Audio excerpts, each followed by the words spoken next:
Hallo zusammen! Oh, ich habe sicher einen roten Kopf, es ist warm. Ich bin hier schon ein bisschen am Hiken. Ich bin unterwegs mit Can. Auf der First bei Grindelwald, die es ein bisschen kennen, das im Hintergrund ist ein unglaublicher Tag. Es ist Mitte März. Es hat nochmal weit über einen Meter geschneit. Es ist wirklich richtig tief, der Schnee. Und wir sind ein bisschen am Föteln. Die ersten 2 Lines ist der Can schon gefahren da hinten. Jetzt ist er gerade auf dem Lift und ich warte, dass er das nächste Mal auftaucht. Und dann haben wir hier die schöne Windlift da hinten und hoffen auf ein paar coole Powder-Turn-Shots.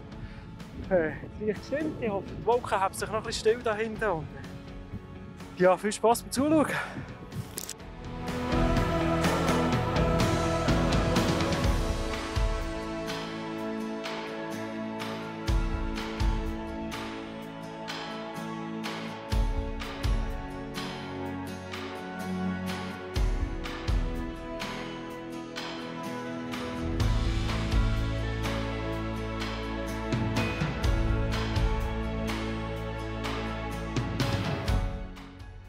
So, ich habe ein paar Meter raufgekämpft.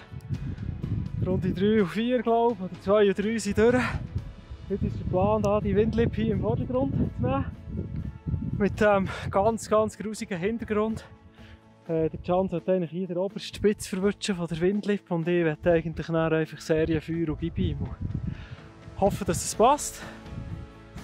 Kommt gut, ich bin zuversichtlich.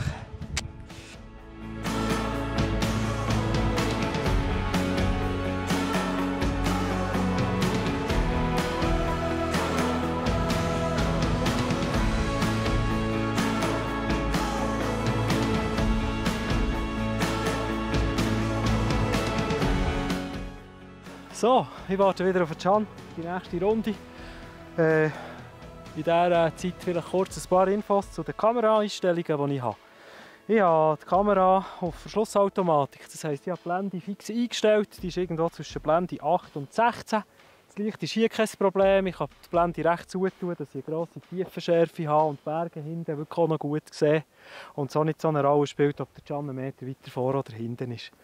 Die Kamera tut dann automatisch die Verschlusszeit eigentlich anpassen. Das ist der AV-Modus, Aperture Mode, wo eben die Kamera eigentlich die Verschlusszeit selber einstellt auf meine gewählte Blende. Die ISO-Empfindlichkeit habe ich auf 200, das reicht locker, da habe ich sicher zwischen einem Tausendstel oder sogar 4000 Sekunden, wo die Kamera auslöst. Das heisst, ja wirklich jedes Schneekörnchen perfekt scharf.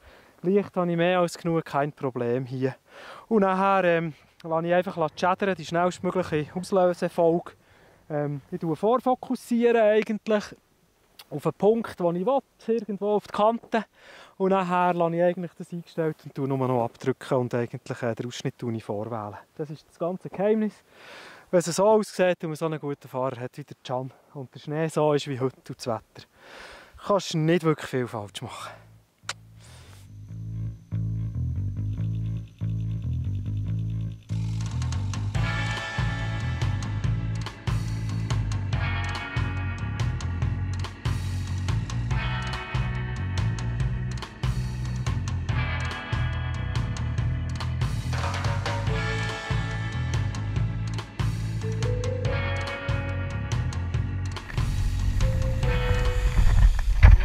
So sieht es aus, wenn man schnell einen Meter runterrutschen will, um noch ein geiles Foto zu machen, um einen besseren Winkel zu bekommen. Aber es ist ja weich. Bis näher.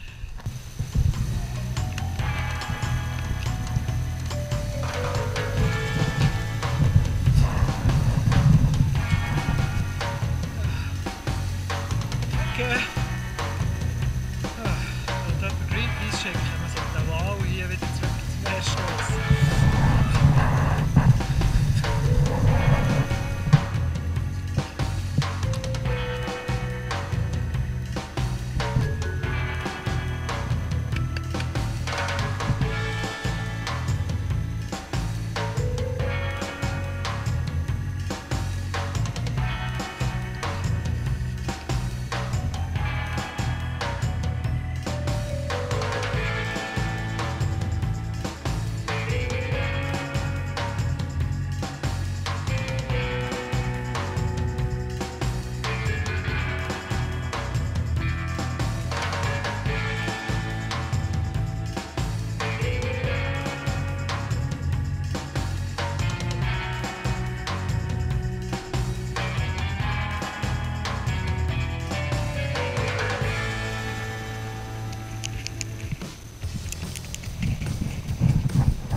wir irgendwo verloren gehen in einem Hurengraben.